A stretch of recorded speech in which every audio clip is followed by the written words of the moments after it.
I got into every single school I auditioned for except the Juilliard school. Out of the top, like, 5 schools in the world, I got into all of them except for one. Um, and I was devastated because that was what my heart was set on. Again, I was concerned about being the best, and at the time, I felt like the Juilliard school was the best.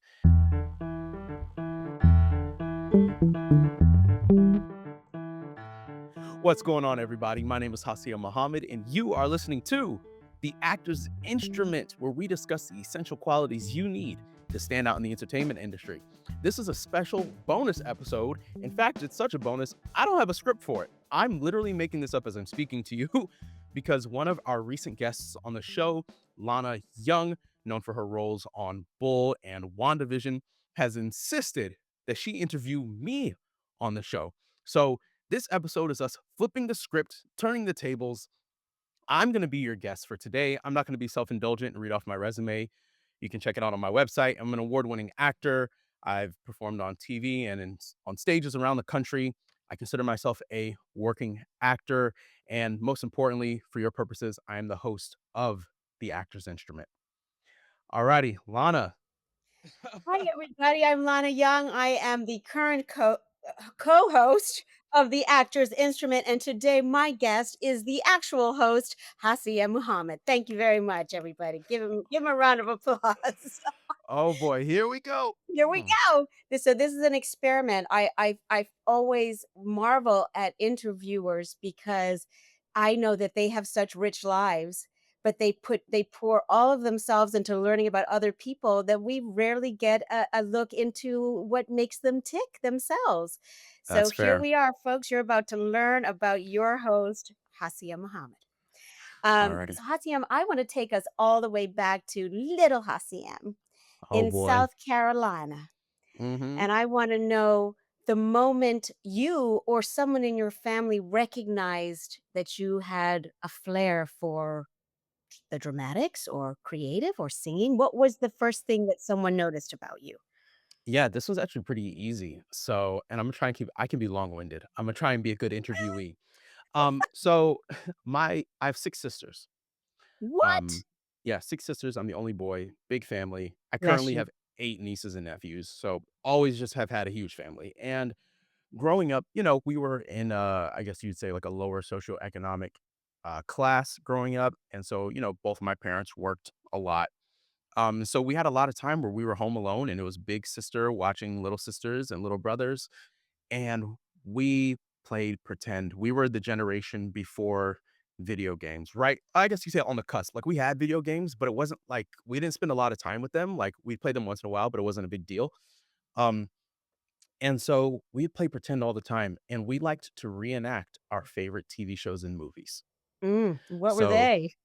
Jet, I still remember it like it was yesterday. Jet Jackson, um, on Disney Channel, and unfortunately, that actor has since passed away. Oh, Young, young. I don't even know if he was 30 when he passed away.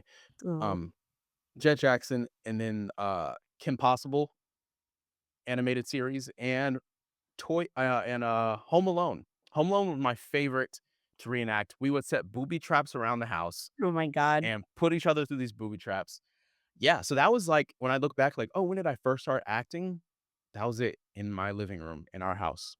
And did it just light you up? Like, did you feel like this was a place you wanted to be? Did it feel like the sweet spot for you? Did it make I you nervous? Were you shy? At that time, no, I didn't even consider it a performance. It was what we did. Even as I got older, like we would continue to reenact our shows. Like we would play Pokemon and we'd be outside playing like we were like battling Pokemon or playing Yu-Gi-Oh, which were shows that like I really liked as I got a little older. And then I did a play in middle school. I still have my cast shirt. I actually pulled it out a few months ago.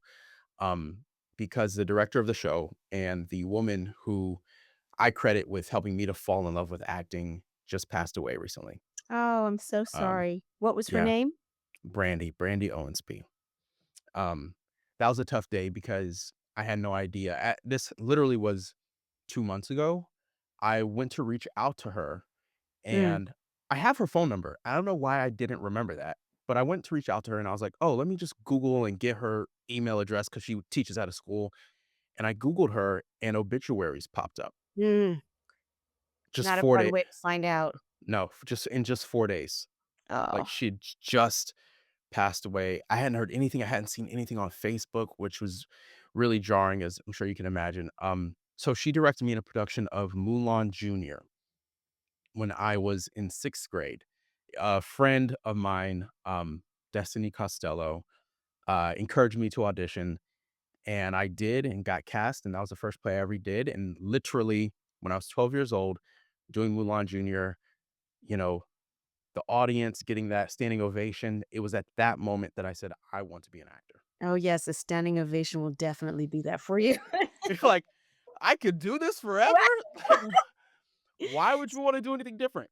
So can you go a little deeper into how she inspired you? How she became that first person for you Sh specifically? Was it words? Was it action? Was it? I think it was just a sense of belonging. Mm, Um, we had a cast like, Mulan Junior, like, the lead girl who played Mulan, she was, like, the really pretty popular girl in school. Me, young black guy, most of the guys who looked like me played sports. And then we had a lot of the kids who, were all black and had eyeliner, and, like, all of us were in the same space, and we were all great friends. Like, it didn't feel like this, like, jaded or separated space. It was a place where the theater at our school, everyone was welcome. mm. Um, and I think that her and our choreographer, they just made me feel like I was really good at something. And that I had a talent for something that I didn't realize until I did that play. So Six Sisters, reenacting all your favorite TV shows, translates next into Mulan Junior. And then Yeah. you didn't you get some sort of scholarship or something after that to another school? So, yeah, We had a yes, brief we had a brief conversation about this at yeah. opening night of My First So Ex-Husband, so I'm remember, just trying to remember. remember I said that Zoe 101 was going to organically come up? Yes. Here it is. So I'm in middle school, and my favorite TV show is Zoe 101. And my friend Destiny Costello, we loved the show. And one day we were talking, we were like, man, it'd be awesome if we could go to a school like this, but like for the arts. Mm. And would you believe that South Carolina specifically has a boarding school for the arts? They had a PCA for the arts. Wow. And a friend of ours, Xavier, he did like their summer program. He was a year older, and he did their summer program, and he came back and he was like telling us all about it. He's like, "Oh my god, this place is crazy. It's amazing." Um, and so I started saving at a shoebox because the summer program was $800, and I had a shoebox. And again, like I said, our socioeconomic status, not the greatest. Right, So but where I there's a will, there's a way, and there and you go. Yeah, and I was the kinda kid that was, like, hyper aware of all this. So, like, I was like, "Oh, I don't think my parents could afford it." I didn't ask them, I just assumed. And so I started saving. Like, whenever I got some money, I'd put it in this box. I got nowhere close to $800. Uh, and so I never attended the summer programs. But then I went to high school, and my high school, so the middle school where I did Mulan was like a arts magnet school, public school, but like art focus. And then my high school was not.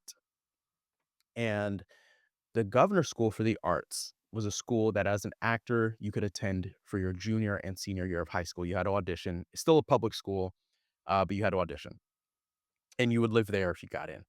So I approached my parents about it like a couple years before, and I was like, "Hey, I think I want to go to the Governor School one day." And my dad said, "Forget about the Governor School, son." And I was like, "No, I don't think I will." Did he um, did he give a reason? he said, "Hassiem, you'll be successful wherever you go." Oh, He's like, interesting. "You don't need to like move away from home." I think part of it was he didn't want me to move away from home, for being honest. Um, but also that belief, like you can be successful wherever you're at. I mean, I was a straight A student. Like I excelled. It's funny. I just pulled out this box from my closet the other day. I was like, "What's in this box?" And it's all of my awards from when I was a kid. And I looked at my wife and I was like, "Man, I won a lot." Like, I'm not saying this to be self-indulgent. It's No, like but you I kinda I kinda forgot. I have this box, it's yeah. literally full of award. Like, I'm just flipping through, it's like page after page. a bunch of medals, trophies, and I'm like, man, like it's funny, people they know me today will tell you I'm extremely competitive. I'm like, y'all have no idea. Like little Hassiem, Oh, forget about it. not Well, you even see, close. Like, but that opening up that box is so super important, right? Because we do forget. I remember when I was younger thinking I would never forget this moment, and I forget a lot of those moments, and we need to be reminded of that journey along the way that made us that, has shaped who we are. yeah, yeah. So in my dad's defense, I was a pretty You successful could have relatively done it. as a kid. Like I did Mhm. do a lot of things really well. Um, but I was like, I was so set on going to the Juilliard school. And I was like, I feel like if I want to go to the best school in the world, I need something more. I need to become the best that I can be. And I was super competitive. I was like, I need to be the best actor. Um, and so I kept kind of chipping away at it over the years. And finally, it was my sophomore year of high school. It was time to submit the application for the governor's school. And my dad, he was like, me and Sue, who's my stepmom, he's like, we were talking and, we think it's okay for you to apply to the governor's school. Um, I sent in my application the night it was due by snail mail, by the way, because in 2012 we didn't have online applications, Right. which is crazy. Like that's not that long ago. But No, it's not. 2012 we had to like physically mail in our application. My headshot, my sister took on a cell phone in our kitchen. Wow. Um, and I sent the paperwork in super last minute. I was considering like, oh, maybe I don't really want to do this. Like, and I finally sent it in. Um, because there was somebody in my life who I was like, they would really care if I didn't. And I was like, and I don't want to let them down. And so I was like, I'm gonna send it in. So I sent it in. I auditioned. They held auditions around the state. I lived in Columbia, which is the capital of South Carolina, and I show up to my audition, and my dad's there. 'Cause at 15 in South Carolina, you can drive. So I drove myself to the audition. Like, I had my license at 15. So I drove myself to the audition. Again, my parents up to that point seemed very reluctant about me going. The And my dad was standing right there in the building. He was like, "All right, let's do it." Um, How did that so feel? what's funny? I don't remember because I was so focused on the audition and the pressure. I don't remember, but Looking um, back looking back, did was that meaningful to you? absolutely means a lot. Means a lot. And my parents are super supportive now. Like, I think my dad listens to every episode of this podcast, for example. Mhm. He makes comments about stuff. I'm like, "Oh, you heard that?" Um, so yeah, so I show up to the audition. I had just finished memorizing my material the night before. Also a big procrastinator. And I do a piece from Romeo and Juliet, the balcony scene, because I didn't know anything about Shakespeare. Wow. Um, and they were like, "Oh, you have to do a classical piece and a contemporary piece." And I did this piece from a play called Air Guitar High, which is like no disrespect to the playwright, a terrible play. Um, and yeah, I do these pieces and they're like, "Okay, let's work on your Romeo and Juliet." I had never had like well, that's not true. That's not true because I did a but it was I had not had many opportunities in my entire life where I would do some acting and receive like critical feedback and Mm. have to make adjustments. Like that was a untilled land for me. Did that throw you off? I don't think that threw me off. I think my lack of preparation threw me off Mm. because I was like, okay, yeah, sure, I can do it again. And then partway through, I just went up. I was like, I don't know what line's next. And thank God in that moment, he goes, okay, cool. Yeah, that's all I needed to see. I said, good, because I had nothing else to show you. Great timing. I was like, because I had nothing else. Um, and looking back on it, I'm like, man, I was such a terrible actor. I had no craft. I had no craft. It was all heart. It was all Yep, heart and passion, and I had a loud voice. And I've always been like super athletic my entire life. I was a martial artist. That's what a lot of those medals in my closet mhm, are from. And those have to be the things that got me into the school because absolutely. I had no craft. I mean, but Um, let's just talk yeah. about that for a second because that's actually really important for your listeners to hear, right? Because we all start with no craft. There it is that thing that gets us through the door and into programs, and what is it? It's heart, it's passion, it's belief. I think you were a very confident kid, and I remember talking about that at the, opening night. That is that's obviously spoke volumes in that room was that you walked in and you did Shakespeare. You'd never done Shakespeare. I mean, come on, Hassiem, who does that? Like, you know what I Yeah, mean? That's big cojones. Um, but heart and passion. And I hope people who are listening that might be nervous or fearful about taking that next step really are inspired by that. sure, Yeah. sure. Because it led to Yeah, so to make a long story short, I go to a callback at the governor's school. It's my first time visiting the school. All the other kids were wearing all black. I was not. I didn't know what the deal was, but all these kids had been to the summer programs that I couldn't afford. Um, I do the call. Now, something else as a kid, I was supremely confident, which is Mhm. something I'm actually trying to get back to. I think there's been a lot of BS told to us over the years, Yep. about not being cocky or not being whatever. And it's like, confidence is such a big piece of Yeah. having success in this industry, Yeah. um, and I We're had it told to as a dim our kid. light, right? Dim the light Right, where it needs to right. shine the brightest, actually. Yeah, don't let people dim your light, folks. No. And as a kid, I had a lot of light, and I was supremely confident, and so I go in, do the callback, feel great about it. A few weeks later, I get my acceptance letter, and at 16 and a half, I move out of my home, my childhood home, and go to boarding school, Amazing. and the school changed my life. So what do you think was the biggest change that it gave you? I mean, you were already confident, so it's not like you needed confidence, right?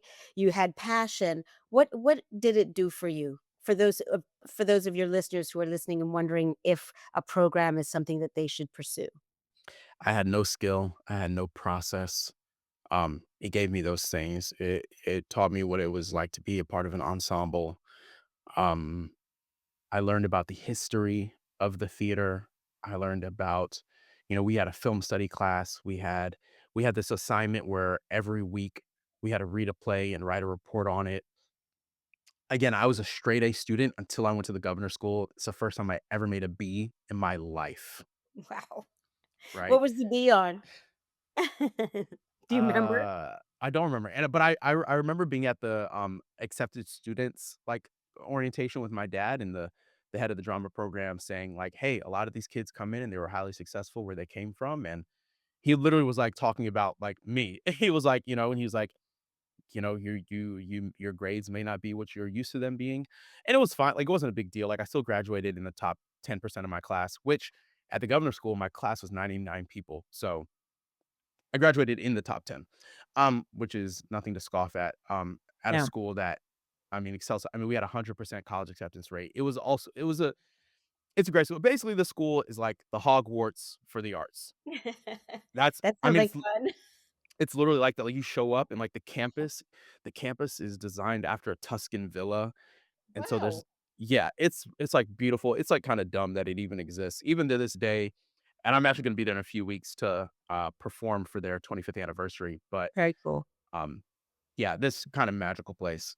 Um, yeah, the governor's school gave me a lot. It gave me a lot. It gave me, like I said, craft, which allows the confidence to redouble. Because Mm. before I was confident, I didn't know nothing. Now I was like, oh, I know something. Y'all in trouble now. I was like, Mhm. I know those something. Uh, it taught me that like the only acting school I knew about was the Juilliard school, and all of a sudden I was hearing about these other. I had never heard of Carnegie Mellon. I had never heard of UNCSA. I had never heard of Rutgers and SMU and Minnesota. Um, and so it just totally just opened up everything for me. I was so unaware beforehand. Mm. What was there like, a lie or something that you had to unlearn while you were going through acting training, something that surprised you about yourself or about the process? Hmm. Uh, I don't know. There wasn't, to be honest, there wasn't much to unlearn. I didn't know anything. You're right. Like, But I'm you think telling you, like, I was so green, like, I was w so green. I just like, the only plays I'd ever read in my life were plays that were, like, shows that I did. right. I never just, like, read a play to read a play. Mm, Um, so, yeah, I think something that stands out to me when you ask me that question is one day Daniel Murray, who was the head of the department at the time, he told me one day, he was like, "Stop asking questions." And because I ask a lot of questions. Um, hmm. and I love that. Because And he wanted you to listen more or trust the process more? Like, it's an that was interesting a lot thing. of feedback I got when I first got to the school was trusting the process. It's like, you gotta Mhm. trust the process. And also there's a degree of like, figure it out. Like Mm, you don't need an answer to everything. Like, trust the process. And if you really need an answer, figure it out. And then if neither of those are really actually working, then ask the question. mm, And now it's a pet peeve of mine for people to ask me too many questions. right. You're like, there's a point where you just have to try to figure it out. Yeah. And now with technology and, we have so much information at our fingertips, their critical thinking has gone out the window. Lord, it's literally my big I like my one of my biggest assets is I'm so solution oriented. Yeah. I'm a problem solver. Yes. I love solving problems. I'm quick. So yeah, when people like ask me stuff that I'm like, you should I don't even respond. Sometimes it's kind of bad, but sometimes I'll like just not even respond because I'm like, Yeah. you can That's figure gonna that out. serve you well, especially in this next decade, because there tends to be a lot of, transformation in the 30s decade, lots of change, lots of growth. It's really exciting. So that's gonna serve you Okay. well. Yeah.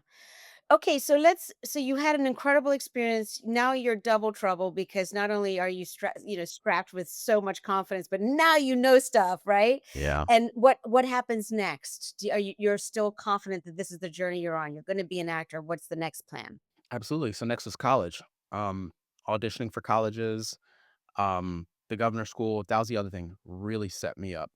I know my dad believed that I could do anything, but without the governor school, there's no way. I got into every single school I auditioned for except the Juilliard school.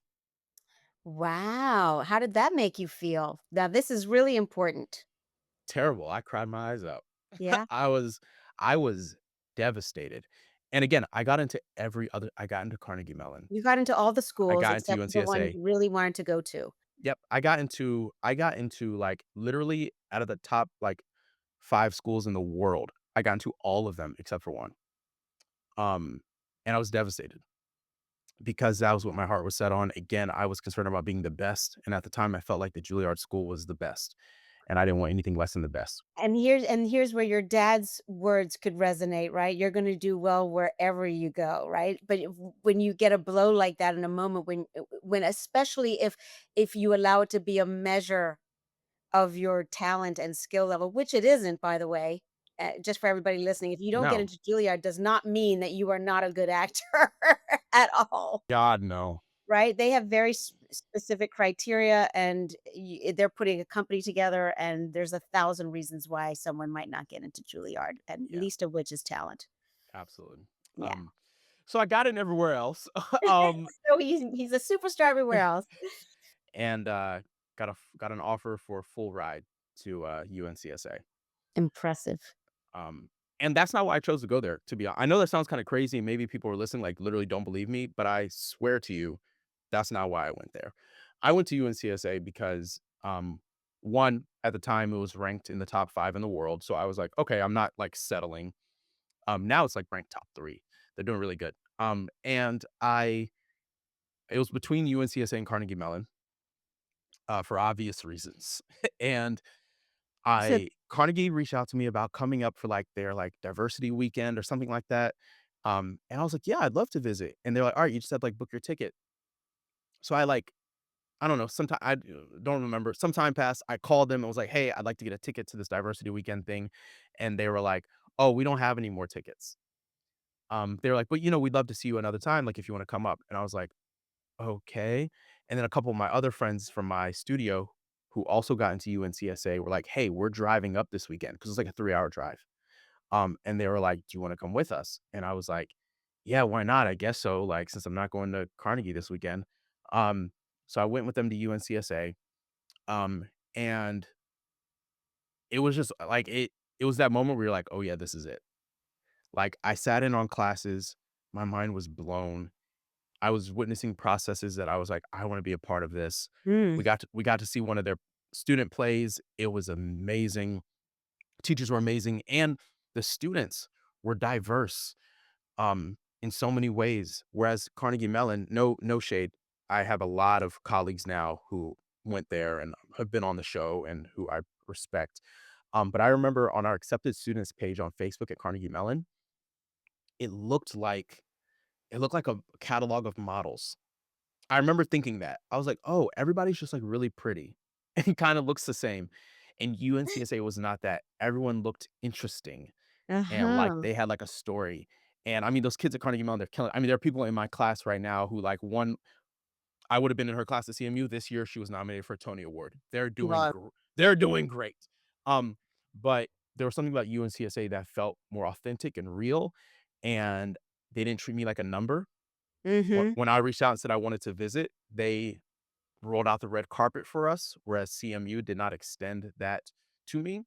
Um, and so then a full ride was like a cherry on top. Like, Right. it was truly the last thing I thought about. Naively, I never really considered how I pay for school. I just always assumed it would work out. So thank God it did. Yeah.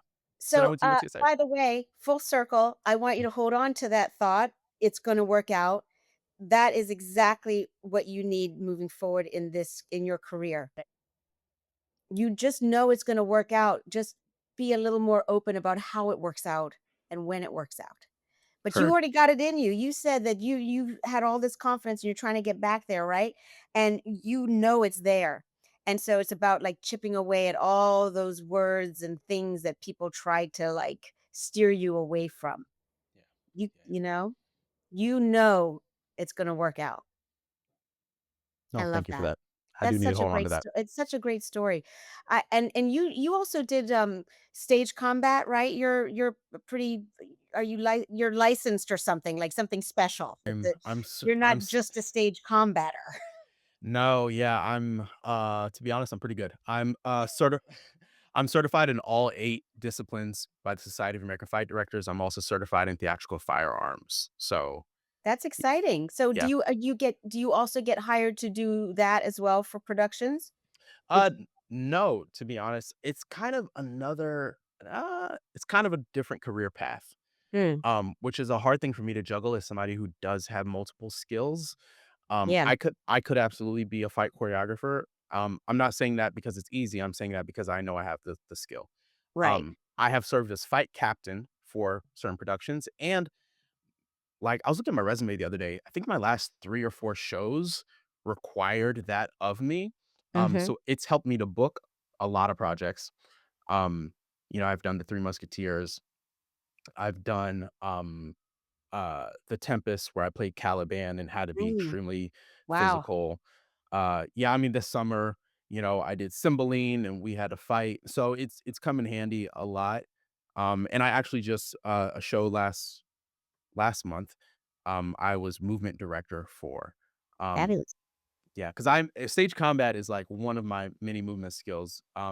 I consider myself a physical actor, the physical actor. I do stage combat, I do circus, I dance, I choreograph. Oh, Um, circus. Oh, yeah, I juggle, I can walk down a flight of stairs on my hands. I've got a lot of physical skill sets. I juggle fire. If it involves the body, like this is my instrument, and so if it involves it, I've probably at least dabbled at it, if not have the skill set for it. Yeah. you're a multi what are the is multi-hyphenate is what we're calling it? Yes, yes. I tell people all the time I'm a triple threat, but I don't sing. Are you an actor who sings? No, I Can wouldn't you even say carry that, a to be story if honest. you no? Not Yeah, even like, yeah, like, this is what I mean. So, like, I went, again, to one of the best schools in the world. We had singing class. I know how to sing. I'm not a competitive singer, um, and w I think you could go 2 routes. You could really try to work on your weaknesses, or you could double down on your strengths. Mhm. Um, I'm big on efficiency, so for me, I'm like, Imma double down on my strengths. Me too. What sign are you? Scorpio, Okay. I whatever that thought means. I Um, my ex-husband was Scorpio. I liked him though. I loved him. I married him. great. Um Yeah, yeah. I'm for sure a multi-hyphenate artist. Yeah. Yeah, that's fabulous that you can that you can that they can there's a little bit of a crossover. But you're saying that in order to do it like in a big way, that would now have to shift. Your focus would have to shift to that specifically, and that it's not as easy to to juggle both of those at the same time. Yeah. It would if I was like, "Oh," I want to be a fight choreographer, um, that'd be a bit of a shift just in like time and attention. I Yeah. do have a desire to movement direct, so which would include fight direction, but I think for me, like, physical storytelling as a whole is something that I really love, and there's this company I've been working with lately, American Physical Theater, where I'm having the opportunity to do some movement direction, a young company that nobody's ever heard of, but, just kinda getting my foot in the door in that space, yeah. Yeah. So what was the next step with, coming finishing up there and coming to New York? Was there any time in between, or was that an immediate move? I moved to New York 6 weeks after I graduated college. And was that the plan all along, or did someone suggest that? Like, what was the goal? I wasn't fixated on a city. I knew it would probably be LA or New York. Mm. A lot of people are like, "Oh, dude, you're gonna do so well in LA," I guess because like, my physique or whatever, but, I didn't get really any bites in LA, which was fine. We showcased in Chicago, LA, and New York. Got some good attention in Chicago. LA, not so much. Um And then New York, I had multiple offers on the table, ended up signing with Hardin Curtis, who I'm still with to this day. Great, So great agency. almost 7 years later. Um, yeah, and then I got a fellowship to Lincoln Center. So I actually had a job offer to join a physical theater company, uh, Push Physical Theater in Rochester, and Push was like, "Hey, we'd love for you to come and, like, join the company as, like, an apprentice and work your way up into the company." Um, and then Lincoln Center came with the offer for me to do a fellowship there, and I was like, "Hmm, Lincoln Center plus agents or, like, Rochester Physical Theater Company." Um, and, just think about, like, what are my ultimate goals? And I Mhm. was like, New York City aligns with that. Let me go ahead, let me start auditioning, let me do the thing. Um, I remember my wife's mom at the time was like, because she was a dancer, so her mom was like, "But his body, he's still young, like, this is the time to do the physical thing." Um, but I was like, no," and I've done some gigs with Push over the years, like, a couple of, like, smaller contracts with them. So yeah, moved to New York, did this fellowship at Lincoln Center for 6 months. Um, in my first year out of school, I went on roughly 125 auditions. What? Yeah, all Hardin Curtis. Um Wow. Yeah, and I have, like, a log, I have a spreadsheet of my auditions. I went on 100 it was around 125, 130 auditions in my first year. And I that's TV, film, and theater? Mhm, That's and incredible.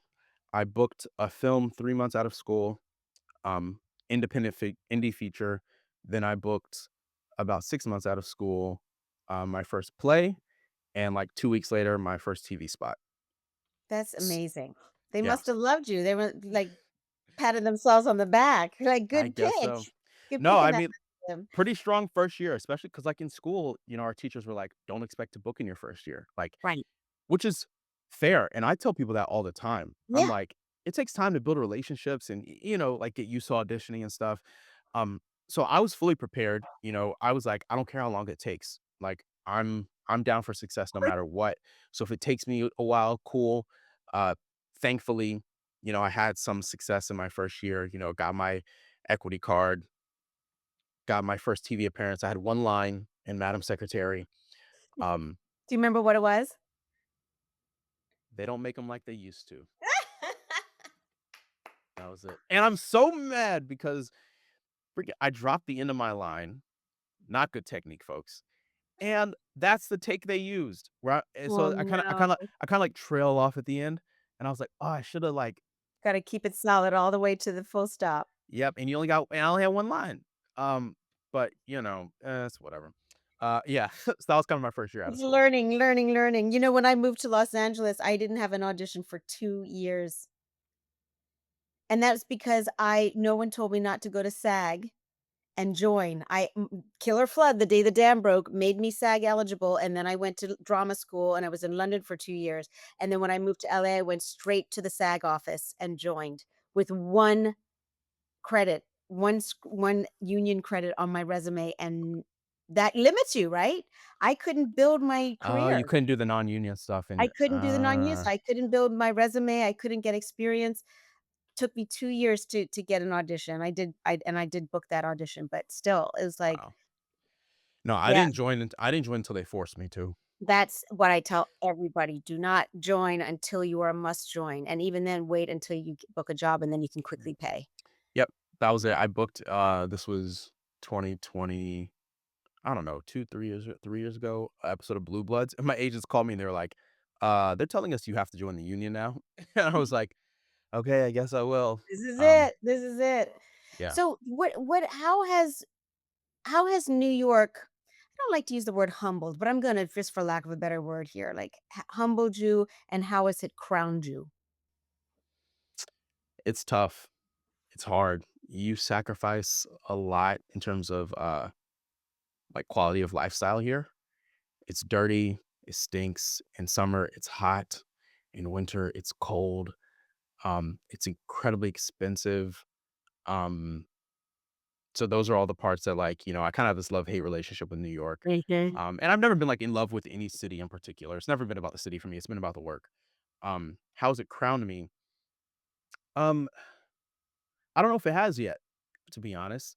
Um, like I said when I interviewed you, I have some goals that I've yet to reach, that I'm still in pursuit of. So I won't say it's crowned me yet. But I will say, it's what it has done is helped to lay the foundation. Like I said, Great. I've literally been on hundreds of auditions at this point. Had one today. I've been on hundreds of auditions. Booked it. This this podcast, you know, getting my equity card, my SAG card, producing my first web series, all here in the city. It has been my home for the last 7 years. I got married here. Mm. The city's been a lot for me. I have no desire to live anywhere else. I got one last question for you. All right.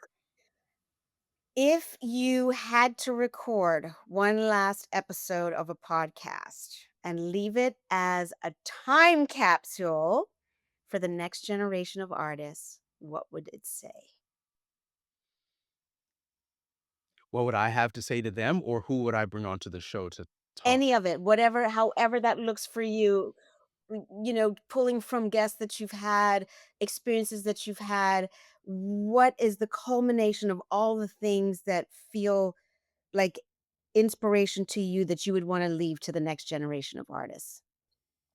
So the dozens of folks I've interviewed, from Hollywood and Broadway casting directors to series regulars on television to movie stars to Broadway stars to agents, to independent film producers. The biggest piece of advice that I've taken away and that I'd like to pass forward is that you've had it in you the whole time. It's you. That's what makes you special. Like, that's what they're looking for. Um, as actors, our art is interpretive in nature. We're interpreting someone else's art, whether it be a writer's or the direction we're given from a director or filmmaker or what have you. We're interpreters. And sometimes we feel this pressure of like giving them what they want to see or what they want to hear. Um, but ultimately, like there's only one you. And so like if you can just be you, which is tricky, is it's harder than it sounds, right? Because as actors, I mean, like I'm from South Carolina. I don't sound like it, do I? Right? Like there's been so much of our training and stuff that kind of takes you away from Being human. yeah, it can. It really can. And I envy actors who I see where I'm like, yo, you're so raw still. And like I think that's a piece of me when I got showed up to the governor school. I was raw. And now as I approach my 30th birthday, that's what I'm trying to get back to. Yeah, I'm trying to get back to that just like rawness. I'm like too polished. Um, and to not be afraid to show people who I really am and let them take it or leave it, you know? absolutely. I love that so much. I do coach privately occasionally, and that's the thing that I'm always untangling is the polished technique, and technique, while it's very important, sometimes takes us away from just being human and just having a really raw human moment with another human being. So that is a beautiful thing to leave for the next generation. I think that's really important. And part two, if there's one guest I could have on the show, It'd be Mahershala Ali. Yes. All Yeah. right, Mahershala, you heard it here. So Get we're, your we'll people to work on call that. Hassiem's people. We'll work on that one. Well, Lana, thank you for taking over for hosting this episode of The Actor's Instruments. That was fun. Um, this was fun. This was a joy. You're really incredible. You're really Thank you, incredible. so are you, and I really I'm grateful that you allowed me to ask you questions because I think it's really lovely. We talked about behind the scenes earlier. I think it's really lovely that your listeners know who they're listening to, not just your guests, and how Mhm. special you are and the journey you've been on too and continue to go on. So, let's I do it again appreciate it. sometime in the near future. Let's do it. This guys, this is not gonna be the last time Lana Young's on this show. I'm calling it. Um, wow, yeah, I don't have a script, so I don't have an outro written. Guys, thank you so much for tapping into this episode of The Actor's Instruments. If you haven't already, make sure you subscribe on YouTube, or if you're streaming, make sure to give us a follow, like the episode you're listening to, share it with a friend if you find anything on this inspiring. Let's continue to grow the show. It's really about community. The Actor's Instruments is a resource for all of you. Selfishly, I get inspired by everyone I bring on the show. Unselfishly, I hope you're inspired as well. We'll be back next Tuesday. Till next time, y'all. Peace.